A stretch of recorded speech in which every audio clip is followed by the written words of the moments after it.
The Jekker racing through the crystal tunnel at breakneck speed was like an amusement park attraction.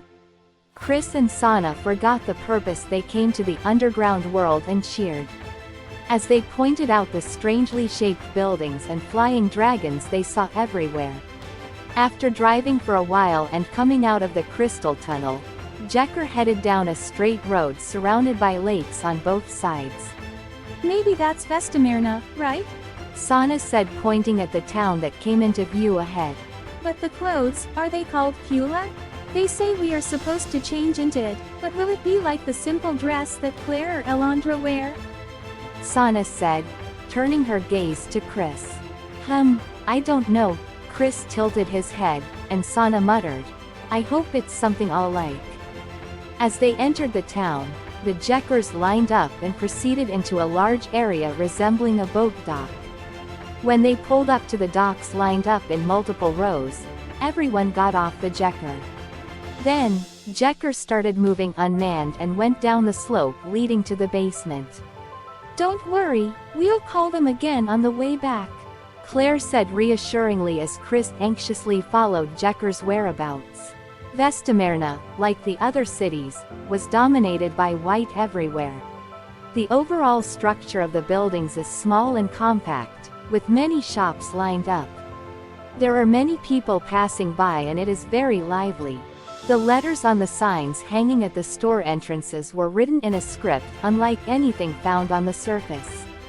It looks more like a symbol than a letter. In one corner of the shopping street, there was a building with a slightly unusual shape. The rounded white building had a dense pattern of fine threads on its exterior, making it look like a giant silkworm. Clare pointed to the building and said, "This is it." The sign at the store had the following characters written on it.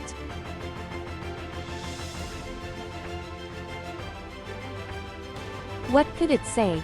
Chris wondered as he stared intently at the characters on the sign. When he realized it, everyone had disappeared without him noticing. Chris hurried into the store. The interior of the store had a high ceiling and was more spacious than one would expect from its exterior. The floor was covered in a soft, woolly carpet, and glittering fabric was floating in the air like a feather robe from the ceiling. Furthermore, a dressed mannequin is seen floating in the air, slipping through the fabric. As Chris and Sana were admiring the sight, Clare brought in a staff member from the back. "This is the two of them," Clare said, introducing Chris and Sana to the staff. "Welcome." The staff, who bowed with his hands clasped in front of his chest, looked like an alien. His 4 hands were long and thin like the limbs of a crab, and his skin was orange. He was short, about the same height as Chris and Sana, but his head was abnormally large, as if he was wearing a Halloween pumpkin mask.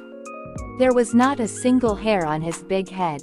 The man's age and gender are unknown, but from his appearance he appears to be a very old man. Chris stared curiously, and the store clerk stared back at him with wide eyes. Then he said, "Coming from the surface world, a species like ours must be rare, right?" Well, no, but, well." Smiling at Chris, who was flustered, even more wrinkles deepened on the clerk's already crinkled face. "No, it's fine, we're certainly not human beings from this earth." "Oh, is that so?" Chris replied. Sana then jumped in and asked, "So does that mean you are from another planet?" The big-headed orange clerk wrinkled his face again and smiled at Sana. "Yes, that's right, we come from a planet that is more than 1,000 light-years away from Earth." Wow. Though the mention of 1,000 light-years didn't quite understandable, both Chris and Sana nodded in admiration. "By the way, I apologize for the late introduction, but my name is Patera. Here, by tailoring clothes, I am serving the people." After introducing himself, Patera bowed deeply. "Just now, Claire asked me to make Pyulla for the two of you. I'll get right to it, but excuse me." Patera approached Chris and suddenly spread his arms out in front of Chris. Then, with his long, crab-like fingers, he traced Chris's entire body from head to toe. Could you please hold both your hands up horizontally? Chris did as instructed and stretched his hands out horizontally. Running his fingers along Chris's hand, Patera also spread his arms wide. Sana asked what he was doing, and Patera replied that he was taking measurements. In response to the question of whether a tape measure was necessary, the response was that it was not necessary because the data was collected by sensing with his fingers. Now, next is the young lady, may I? After taking Chris's measurements, he started taking Sana's. Then after taking Sana's measurements, Patera smiled at Bibi. Since it's a special occasion, I'll make a Pyulla for you as well. Patera squatted down and stretched his arms out to Bibi. Bibi raised one leg and shifted, sniffing Patera's fingers as they approached him. Well, okay, that's all. After finishing Bib's measurements, Patera stood up. Then, another staff similar to Patera came out from the back. In his hands, he holds a folded cloth. The staff handed the cloth to Patera, bowed to Chris and the others, and then quickly retreated back inside. Here you are. Patera handed the cloth he received from the staff to Chris and Sana. Well, what's this? Chris and Sana looked at each other, holding the glittering cloth in their hands. These are outfits tailored for the two of you, said Patera with a smile. Wow, already? Chris couldn't believe it and unfolded the cloth he was handed. It was a long-sleeved jacket and trousers embroidered with blue and silver threads. On the other hand, the garment Sana unfolded was a short-sleeved white dress. The dress was embroidered with red, pink, and silver threads, and changed color in 7 different colors depending on the light. And here are pies for you. Saying that, Patera handed each of them a pair of shoes. The shoes Chris was given were flat shoes completely covered in a scale-like pattern. Meanwhile, the shoes Sana was given were shaped like ballet slippers and sparkled like Cinderella's glass slippers. And here's your outfit. Patera crouched down and said, "Let me dress you," then helped Bibi put on the tailored Pyulla. Bib's Pyulla had wings on the back. I made these wings to resemble Clare's, said Patera, standing up after dressing Bibi in Pyulla. Huh? My body feels lighter, said Bibi as he ran around after being dressed the Pyulla. Then, suddenly, Bib's body floated up into the air. Wow, I'm flying, Bibi exclaimed in surprise and looked around restlessly. After a short flight and landing, Bibi ran and jumped up again. This time, Bibi flew for a longer time. The wings on his back were fluttering as well. I'm getting the hang of it, it's fun, Bibi said as he flew again and again. Chris and Sana watched it in astonishment. Well then, why don't you get change? Patera said to Chris and Sana, who were left stunned. The two of them came to their senses and said, "Ah, yes," and bowed their heads. Then, following Patera's lead, they headed to the fitting room. Was this Pyulla originally prepared in our sizes? Sana asked, following Patera. No, no way. Since no one has the same size, the same genes, or the same energy waves, of course, we take measurements before tailoring. Patera replied, turning around. Genes, Sana muttered, then asked another question. But can it be made that quickly? Yes, the data is already being sent while I'm taking the measurements. And then there's Golmesam, which you might call a sewing machine. It tailors everything simultaneously, using thread that is perfectly suited to your body size, DNA, and vibrations. I see, and then, if I wear it, I'll be able to fly in the air? Basically, the dragon's life energy is mixed into the thread when it is woven, so it brings out abilities according to each dragon's characteristics. Patera walked down the corridor at the back of the building and stopped where they turned left. The passageway between the left and right walls was a dead end. However, upon closer inspection, Symbols are spaced evenly along the walls on both sides. It was a symbol similar to the writing above Messiona's room. Apparently, there are malls on both side walls. What do you mean, depending on the characteristics of each dragon? Doesn't that mean all Pyullas will be able to fly? Sana stopped and continued to ask. If the thread used is infused with dragon life energy, then the flying ability will undoubtedly emerge no matter which Pyulla is worn. However, humans also have their strengths and weaknesses, right? In the same way, dragons also excel in different abilities. Some dragons are good at flying, while others excel at blowing fire. Some dragons boast scales as hard as steel, while others excel at controlling wind and lightning. Each dragon has their own characteristics. So, depending on which life energy infused thread is used, the abilities that are brought out when wearing a Pyulla will differ, right? That's right. Patera nodded vigorously, clasping his hands in front of him. It's the same as the dragon stone, Chris interjected, and Patera turned and smiled. Exactly. As you may have guessed, the thread used to make Beeb's clothing seems to have been infused with the life energy of dragons, which excel at flight. That's why he can fly so effortlessly. With practice, he'll be able to fly even higher into the sky. Saying this, Patera pointed to Mal with his hand, encouraging the two to change. Sana was about to ask further about the special qualities of her Pyulla, but she swallowed her words. If I try it on, I'll know it. Chris and Sana each waved their testics at Mal. Vanor. When Mal opened silently, a mirror-lined fitting room appeared. It was an ordinary fitting room, not much different from the ones on surface. They closed the Mal and each changed into Pyulla.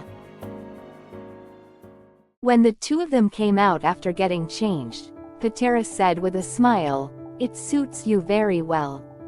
The two of them, having changed into USs, were both floating a few centimeters above the ground. When they moved, they glided smoothly across the floor like an underground dweller. As they walked back down the aisle, Sana asked Chris, who was moving next to her, "Isn't that weird?" "No, nothing weird." Chris shook his head. Chris honestly thought that the outfit really suited Sana. That's good. Sana blushed a little and smiled shyly. Then Sana called out to Patera, who was walking ahead of her. By the way, what kind of characteristics does this Pyulla have? In the end, just wearing the Pyulla didn't give her any idea of what dragon abilities were being brought out. "It's only natural not to find out," Patera said, turning around. There are few like Beebs that reveal their characteristics just by wearing them. But the time will come when you too will know it, said Patera, and he didn't give them any specifics.